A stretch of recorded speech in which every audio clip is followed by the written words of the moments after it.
نبی صلی اللہ علیہ وسلم کا فرمان ہے اعطیت مکان التوراۃ 7 طوال،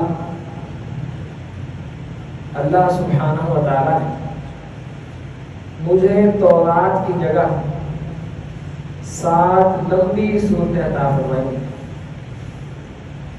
وعوتیت مکان الزبور المعین، اور زبور کی جگہ اللہ نے مجھے معین صورتیں عطا کی، وہ صورتیں جن کی آیات کی تعداد یا 100 ہے یا 100 سے زیادہ ہے. اسی طرح انجیل کے بدلے اللہ سبحانہ و تعالیٰ نے مجھے المثانی عطا فرمائی، وہ صورتیں جن کی تعداد 100 سے کم ہے آیات کی تعداد. وَفُضِّلْتُ بِالْمُفَصَّلِ، اور اللہ نے مجھے فضیلت دی ہے سورت مفصل سے. اللہ سبحانہ و تعالیٰ نے اپنے نبی صلی اللہ علیہ وسلم کا کوئی ہم اور کوئی غم خالی نہیں جانے دیا، کیونکہ قرآن پہلی اسلامی کتابوں کے اوپر نگہبان اور گواہ ہے. ہم ان تمام کتب پر ایمان لاتے ہیں جس شکل میں وہ نازل ہوئی، موجودہ بائبل، موجودہ تورات، انجیل نہیں، جس شکل میں وہ اللہ سبحانہ و تعالیٰ کی کتابیں نازل ہوئی تھی، ہم سب ان پر ایمان لاتے ہیں اور ان کو اللہ کی طرف سے وحی سمجھتے ہیں. تو اب یہ قرآن حکیم کی صورتوں کی تقسیم ہے. 7 لمبی صورتیں، 100 یا 100 سے زیادہ آیات والی صورتیں، 100 یا 100 سے کم آیات والی صورتیں، اور پھر مفصل صورتیں. مفصل صورتوں سے مراد سورۃ قاف سے آخر تک جو صورتیں یہ مفصل ہیں. بالخصوص یوں سمجھے کہ قرآن حکیم کی یہ جو آخری پارے کی چھوٹی چھوٹی صورتیں، ان کو مفصل صورتیں کہا جاتا ہے. اور فرمایا کہ اللہ رب العزت نے مجھے فضیلت بخشی ہے ان مفصل صورتوں کی وجہ سے. سبحان اللہ، دیکھنے میں شاید چھوٹی نظر آتی ہے، لیکن اپنی شان، اپنے مقام اور اپنے مرتبے میں بہت بڑی اور بڑی عظیم شان صورت ہے. اور ان تمام صورتوں کا جو ان کے سر کا تاج ہے اور قرآن حکیم کی سب سے افضل ترین صورت ہے، وہ صورت الفاتحہ. سب سے افضل ترین صورت سورۃ الفاتحہ. اس کے متعلق نبی صلی اللہ علیہ وسلم کہ بہت سارے فرامین ہیں. اس کو 7 المثانی بھی کہا جاتا ہے، قرآن نے یہ نام خود لیے. سورۃ فاتحہ کو القرآن العظیم بھی کہا جاتا ہے کہ صرف سورۃ فاتحہ مکمل ایک عظیم قرآن ہے. اور دم والی سورۃ الرقیہ، دم والی سورت بھی قرار دیا جاتا ہے. اور وہ سورت جس سے قرآن کا آغاز کیا گیا ہے، فاتحۃ کل شیء، ہر چیز کا کوئی مقدمہ ہوتا ہے، اس کا آغاز ہوتا ہے، اس کو شروع کرنے والی چیز ہوتی ہے. اور قرآن حکیم کا مقدمہ اور آغاز سورۃ الفاتحہ. ہم اللہ کی توفیق سے ہر نماز کے اندر کثرت سے پڑھے جانے والی سورت سورۃ الفاتحہ ہر شخص کی، بزرگ، بیٹے، جوان، عورتیں، بچے، سب پر سورۃ فاتحہ سیکھنا فرض اور واجب اور لازم اور ضروری. اور سیکھنے سے مراد اس کو پڑھنا سیکھنا، اس کا ترجمہ سیکھنا، اس کا فہم حاصل کرنا اور اس کے مطابق زندگی گزارنا، یہ ساری چیزیں لازم اور ملزوم اور ضروری. اور دیکھیں، اگر میری زندگی میں سورۃ الفاتحہ کا ترجمہ اور اس کی سمجھ نہیں ہے تو پھر ایسے یہ ہے کہ جیسے پہلی منزل میں ابھی عبور کر نہیں سکا، باقی 1000 منزلیں طے کر کے کر رہا ہوں. کتنی بڑی ناکامی ہے، کتنی بڑی کمزوری. سب سے پہلا کام اللہ کے لیے اس کو اچھے طریقے سے پڑھنا سیکھیں. قرآن حکیم کے متعلق اللہ رب العزت نے فرمایا ان علینا بیانہ، بے شک اس قرآن کو آپ جلدی جلدی مت پڑھیں، اللہ کے پیارے حبیب صلی اللہ علیہ وسلم آپ جلدی جلدی لا تحرک به لسانک لتعجل به، جب جبرائیل امین آپ کے پاس وحی لے کر آتے آپ جلدی جلدی اس ان آیات کو دہراتے تاکہ یہ مجھے یاد ہو جائے۔ اس کا مطلب قرآن حکیم کو جلدی جلدی پڑھنا، حفظ کی حفظ رکھنا، اس کو دہرانا، استاد پڑھائے شاگرد پڑھے، یہ انبیاء اور فرشتوں کی سنت ہے۔ آپ اس قرآن کو جلدی جلدی مت دہرایا کریں۔ یہ ہمارے ذمہ ہے کہ ہم یہ قرآن آپ کو پڑھائیں گے بھی، آپ کو یاد بھی کروائیں گے، اس کی زیر زبر پیش، اس کا تلفظ سب سمجھائیں گے۔ عزیز سامعین وقار، آپ کی اور میری پہلی ذمہ داری ہے کہ ہم قرآن حکیم کو اچھے طریقے سے پڑھنا سیکھیں، اچھے طریقے سے، مجہول نہ ہو، غلطیاں نہ ہو، وہ زبان پہ چڑھا ہوا قرآن نہ ہو، بلکہ وہ قرآن ہو جو آسمان سے نازل ہوا۔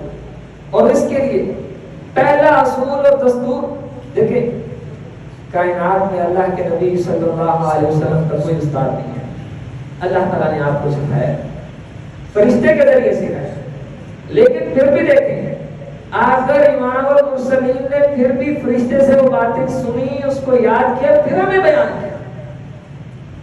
میں کیسا اللہ سبحانہ و تعالیٰ کا بندہ ہوں جو کسی سے پڑھنا بھی نہیں چاہتا، یاد بھی نہیں کرنا چاہتا، دہرانا بھی نہیں چاہتا، سمجھنا بھی نہیں چاہتا، پھر بھی چاہتا ہوں کہ اسلام آ جائے۔ کیسی کمزور بات۔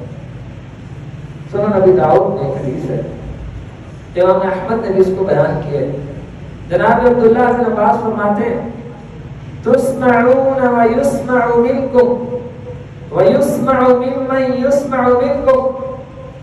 آپ صحابہ کرام، اللہ کے نبی فرما رہے ہیں، آپ صحابہ کرام صلی اللہ علیہ وسلم، آپ مجھ سے حدیث سنتے ہیں، پھر آپ آگے لوگوں کو بیان کرتے ہیں، لوگ آپ سے سنتے ہیں، پھر وہ تابعین تبع تابعین کو بیان کرتے ہیں۔ اب یہ علم حاصل کرنے کا طریقہ ہے کہ علم اپنے استاد سے، اپنے شیخ سے، صاحب علم سے اسی طرح سیکھا جاتا ہے کہ استاد پڑھائے اور شاگرد پڑھے۔ آپ کی اور میری اولین ذمہ داری ہے کہ سب سے پہلے سورۃ الفاتحہ کو اچھے طریقے سے پڑھنا سیکھیں۔ اور اللہ سبحانہ و تعالیٰ نے اگر قرآن کو نازل کیا ہے تو اس کے حروف، اس کے مخارج، اس کا انداز، اس کے پڑھنے کا طریقہ اور سلیقہ آسمان سے نازل ہوا۔ پھر اس کے بعد دوسرا کام، اس کے ترجمے کو، اس کے فہم کو حاصل کریں۔ نبی صلی اللہ علیہ وسلم نے سورۃ الفاتحہ کے سے بہت سارے فضائل بیان کیے۔ ایک دفعہ اللہ کے پیارے حبیب صلی اللہ علیہ وسلم فرمانے لگے، لوگوں آپ کو پتہ ہے یہ کس بات کی آواز آئی ہے؟ نہ اللہ بہتر جانتا ہے، اللہ کے رسول صلی اللہ علیہ وسلم بہتر جانتا ہے۔ میں آج آسمان سے وہ دروازہ کھلا ہے جو آج تک یہ دروازہ نہیں کھلا۔ آج آسمان سے وہ فرشتہ اللہ رب العزت نے نازل کیا ہے جو آج سے پہلے فرشتہ کبھی نازل نہیں ہوا۔ اب اس خاص دروازے کے کھلنے کی وجہ، اس خاص فرشتے کے نازل ہونے کی وجہ دو چیزیں بیان فرمائیں، اور یہ دو چیزیں نبی صلی اللہ علیہ وسلم کا اعجاز ہے کہ یہ پہلی امتوں کو نہیں دی گئی، پہلے صحیفوں میں نہیں تھی، اور ہم مسلمانوں کے لیے یہ کتنے فخر کی بات ہے، کتنے اعزاز کی بات ہے، اور فخر سے جھک جانے کی بات ہے، فخر سے جھک جانے کی بات ہے۔ اللہ رب العزت کے لیے فخر انسان کو کڑاتا نہیں ہے، انسان کو جھکاتا ہے، انسان کو بچھا دیتا ہے، مٹی مٹی کر دیتا ہے، اس کو احسان مند بناتا ہے کہ میرے رب کے مجھ پہ فضل ہے۔ آج جب یہ دروازہ کھلا، جب یہ فرشتہ آیا تو وہ فرشتہ دو نعمتیں میرے پاس لے کر آیا ہے، اور ان دونوں نعمتوں کو اللہ کے پیارے حبیب صلی اللہ علیہ وسلم نے دو نور قرار دیا، اور ایک نور سورۃ الفاتحہ ہے اور دوسرا نور سورۃ البقرہ کی آخری دو آیات ہے۔ اتنی عظیم شان سورت ہے۔ اب یہ سورت تقاضا کرتی ہے ہم میں سے ہر شخص، دیکھیں جمعہ کا خطبہ کتنی اہمیت کا حامل ہوتا ہے۔ اگر کوئی موضوع یہاں بیان ہو رہا ہے تو اس کا مطلب ناگزیر ہے، اس کا بیان کرنا اتنا ہی ضروری ہے جتنی آپ کے میری زندگی ضروری ہے، بلکہ زندگی کی اہمیت کم ہو سکتی ہے کیونکہ ہم جب مر جائیں گے زندگی ختم، لیکن مرنے کے بعد آخرت اور علم کا سفر شروع ہو جاتا ہے، زندگی سے زیادہ ضرورت ہے۔ اور اللہ رب العزت نے قرآن حکیم میں اسلام کو ہمارے لیے زندگی قرار دیا ہے، وَلَكُمْ فِي الْقِصَاصِ حَيَاةٌ يَا أُولِي الْأَلْبَابِ۔ اگر کوئی عقل والا ہے تو پھر اس کو سمجھ آتی ہے کہ اسلام ہی زندگی ہے۔ دیکھیں وہ اسلام کے بغیر کیا زندگی؟ وہ کراچی میں ان اداکاروں کو کسی اچھے نام سے پکارنا جائز نہیں ہے، اسلام ان کو فساق کہتا ہے، جس کو موجودہ ٹرمینالوجیز کیا کیا پکتی ہیں، غلط انداز۔ اب وہ کوئی زندگی ہے اسلام کے بغیر کہ بندہ کسی جگہ مارا جائے اور 9 مہینے پتہ ہی نہ لگے اور بڑا بڑا گل سڑ جائے، یہ وہ زندگی؟ اور اسلام کی زندگی بیماری کی خبر آنی شروع ہو تو عیادتیں اور دعائیں اور جمعے میں دعا اور نماز کے بعد دعا اور قرآن کی تلاوت اور ملنے والے وصیت کر رہے ہیں، اور خود فوت ہونے والا استعاری میں ہے کہ لگتا ہے انہ الفراق، لگتا ہے کہ اب جدائی کا وقت آ گیا، اور اس کے پروٹوکول شروع ہوتے ہیں کہ آسمان سے فرشتے اس کے پاس آ کے مومن کو بتاتے ہیں اب تیرے جانے کا وقت شروع ہو۔ یہ ہوئی نا زندگی۔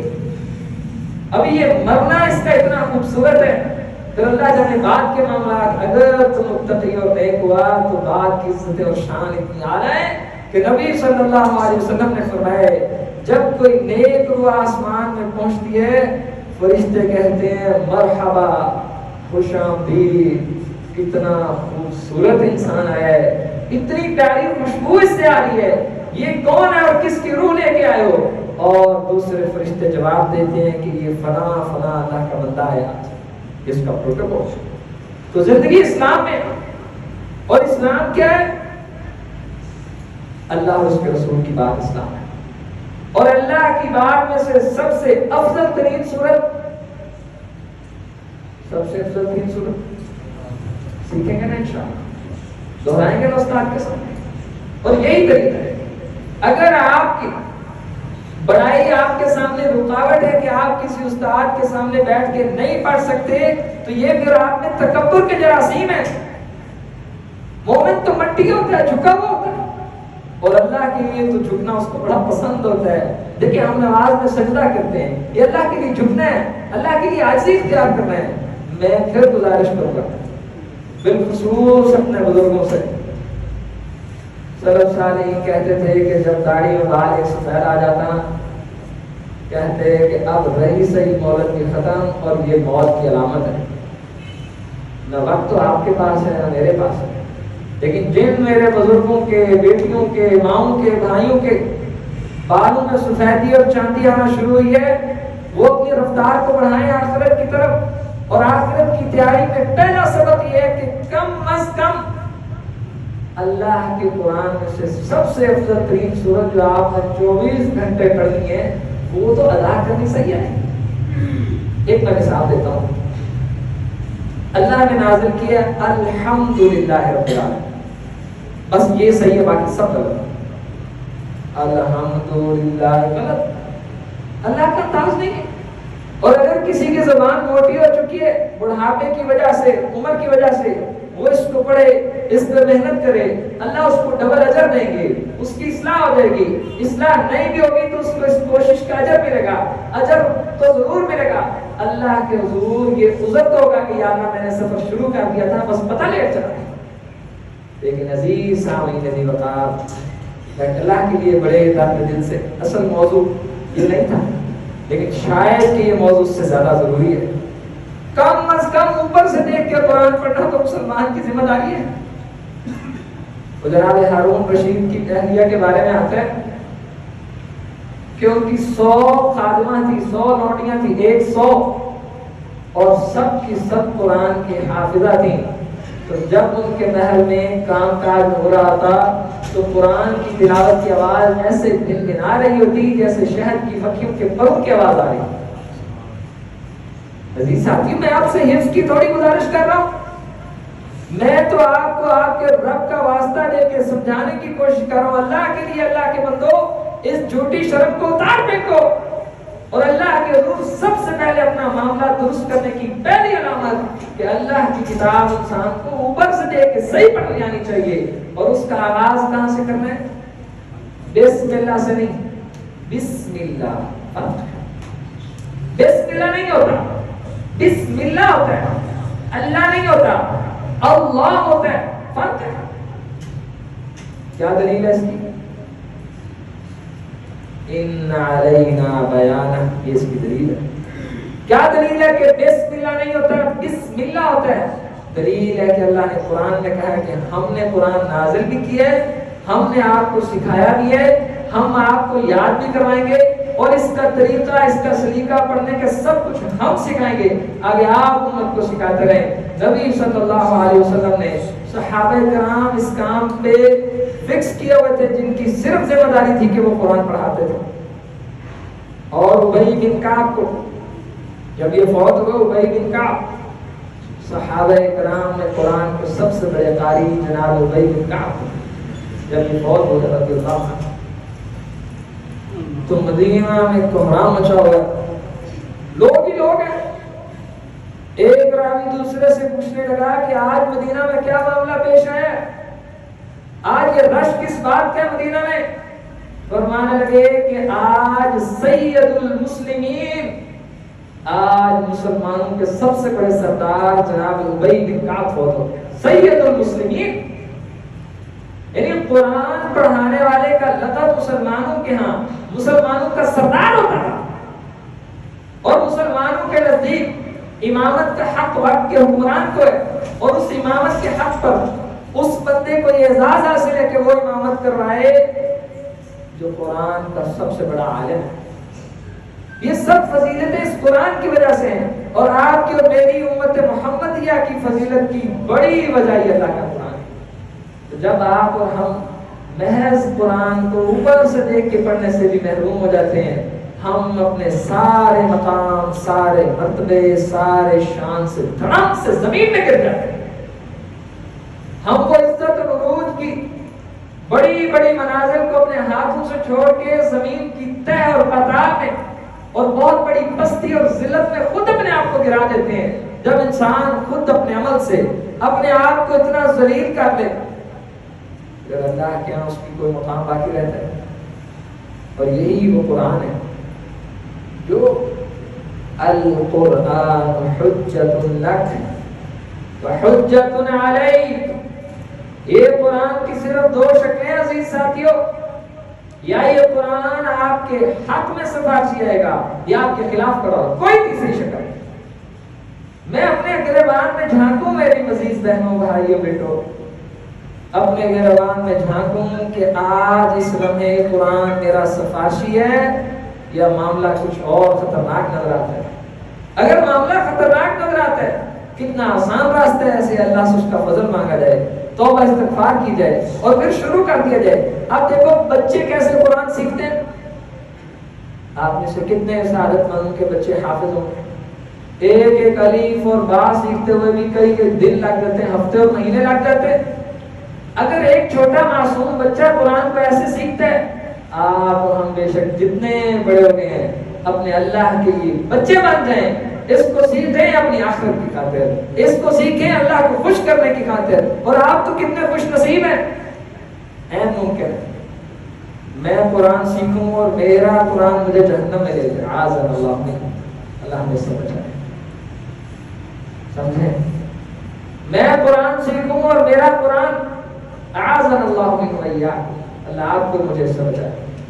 میرا قرآن سیکھنا مجھے جہنم میں لے جائے، یہ ممکن ہے، اللہ نہ کرے۔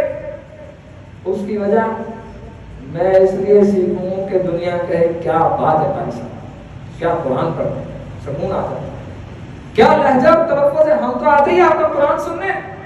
یہ جتنے جملے ہیں کسی عالم کو ہلاک کرنے کے لیے کافی ہیں کہ اس کی ہوا اکھڑی نہیں اور سارا عمل تباہ و برباد۔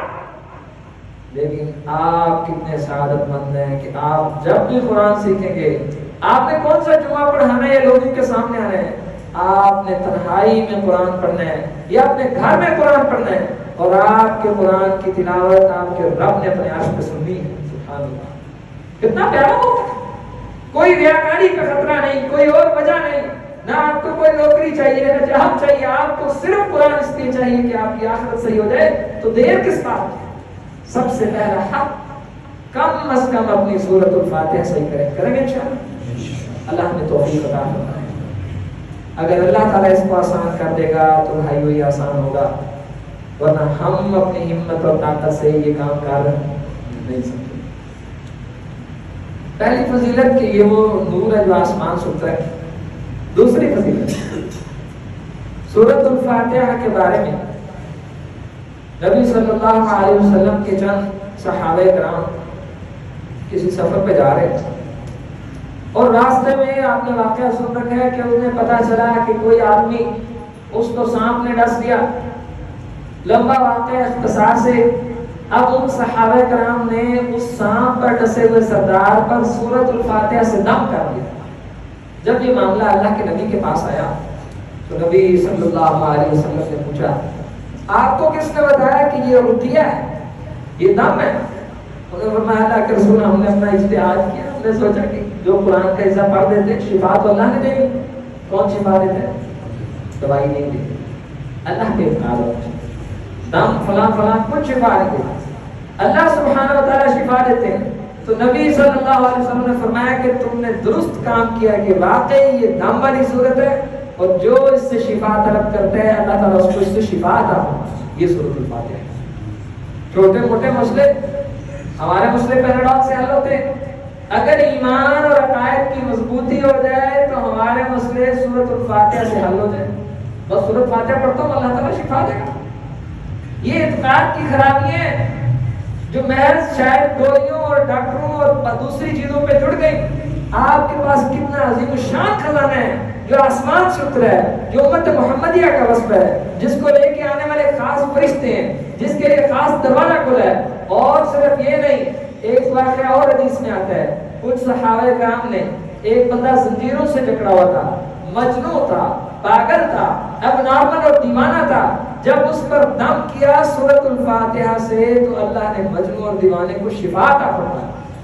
یہ سورۃ الفاتحہ. اور پھر ایک حدیث میں 30 اور ایک میں 100 بکری انعام بھی ملا.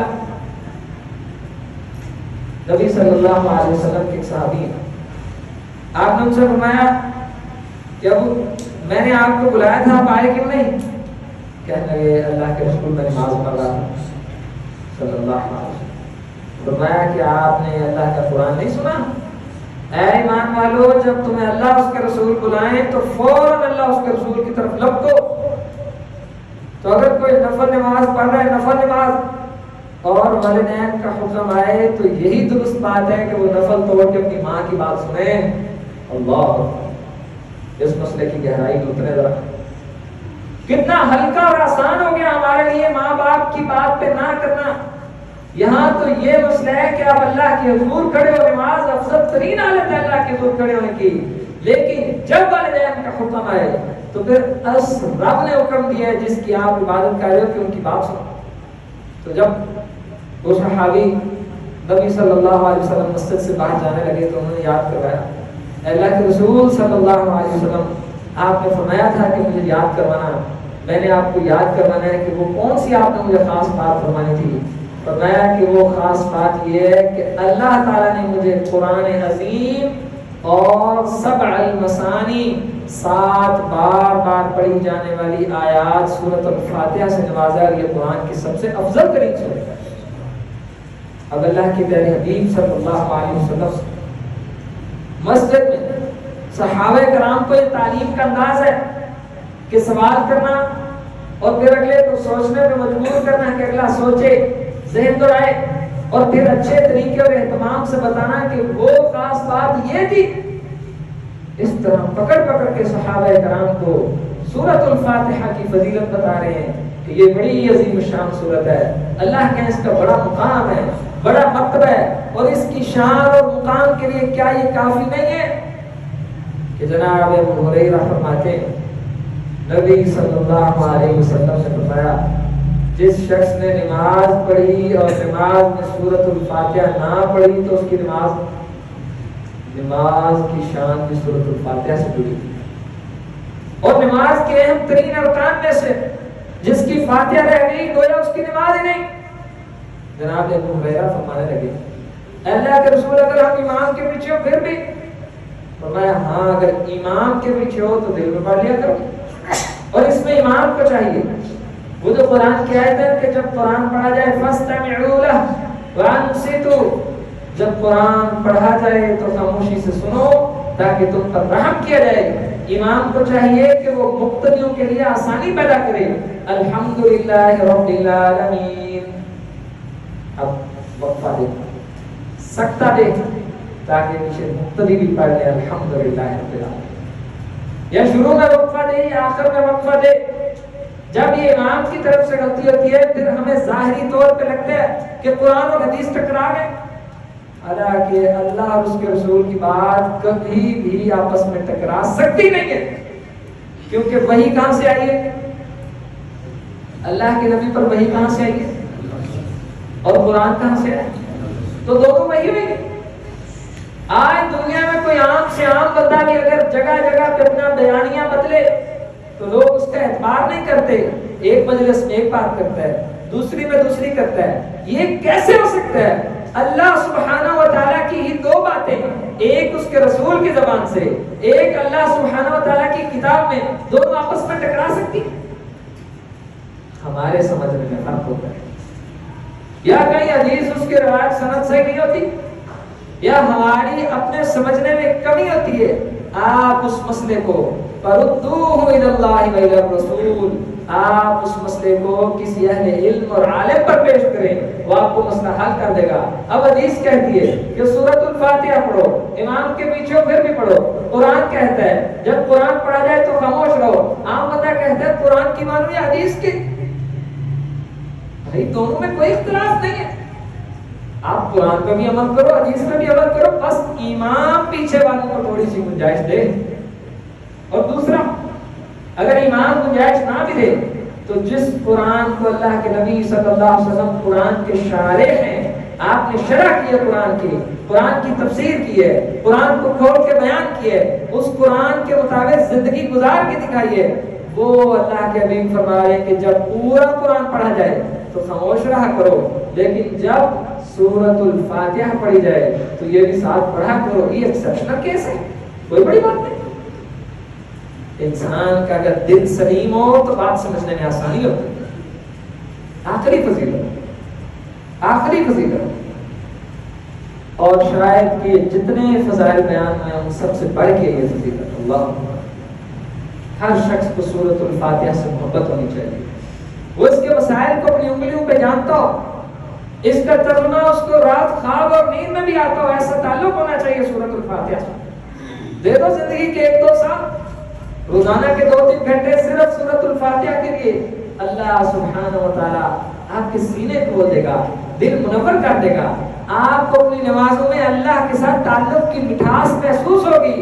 نبی صلی اللہ علیہ وسلم نے فرمایا، اللہ رب العزت فرماتے ہیں قسمت الصلاۃ بینی وبین عبدی، میں نے نماز کو اپنے اور اپنے بندے کے درمیان تقسیم کر رکھا ہے، یعنی کچھ حصہ اللہ کا اور کچھ حصہ بندے کا، سبحان اللہ۔ اور فرمایا کہ نماز کو، اور حدیث میں آگے الفاظ بیان ہوئے ہیں کہ جب بندہ الحمدللہ رب العالمین پڑھتا ہے، اللہ سبحانہ و تعالیٰ فرماتے ہیں حمدنی عبدی، میرے بندے نے میری حمد بیان کی۔ اس کا مطلب سورۃ الفاتحہ کو اللہ سبحانہ و تعالیٰ نے نماز قرار دیا ہے۔ یہ نماز بھی ہے، نماز کے جان بھی ہے، یہ قرآن عظیم بھی ہے، 7 دہرائی جانے والی صورتیں بھی ہیں، قرآن کا مقدمہ بھی ہے، اور قرآن بھی کہا گیا ہے۔ کون سی عظیم ایسی فضیلتیں جو کائنات میں موجود ہیں اور قرآن کے متعلق موجود ہیں، اور وہ فضیلت سورۃ الفاتحہ پہ فٹ نہیں آتی۔ ابھی کوئی کمی ہے؟ ابھی صرف کمی ہے تو ہمارے گناہوں کی شامت ہے کہ جو ہمیں یہ خیر سیکھنے نہ دے، بس اور کوئی کمی نہیں ہے۔ جب بندہ کہتا ہے